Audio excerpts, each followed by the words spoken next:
ನಾಡಿಗೆ ಸ್ವಾಗತ. ನಾನು ಸ್ನೇಹ ಬೈಲೂರು. ಈ ದಿನದ ಸುದ್ದಿಗಳು.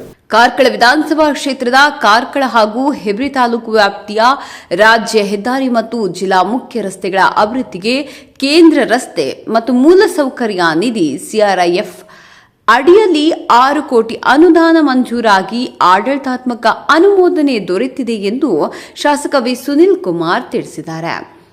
ಬಚ್ಚಪ್ಪುವು ಹೆಬ್ರಿ ರಸ್ತೆ, ಮುಣ್ಕೂರುಪೇಟೆ ರಸ್ತೆ, ನಿಟ್ಟೆ ಕೆಮ್ಮಣ್ಣು ದುರ್ಗಾಪರಮೇಶ್ವರಿ ದೇವಸ್ಥಾನ ರಸ್ತೆ, ಅಜಿಕಾರು ಹೆರ್ಮುಂಡೆ ಚರ್ಚ್ ಸಮೀಪದ ರಸ್ತೆ, ನಾರಾವಿ ಮುಖ್ಯ ರಸ್ತೆಯ ಈದು ಕ್ರಾಸ್ ರಸ್ತೆ ಹಾಗೂ ಪಡುಕುಡೂರು ಶಾಲೆಯಿಂದ ಶಿವಪುರ ರಸ್ತೆಯ ಅಭಿವೃದ್ಧಿಗೆ ತಲಾ 1 ಕೋಟಿ ಅನುದಾನದಂತೆ ಒಟ್ಟು 6 ಕೋಟಿ ರೂಪಾಯಿ ಮಂಜೂರಾಗಿದೆ.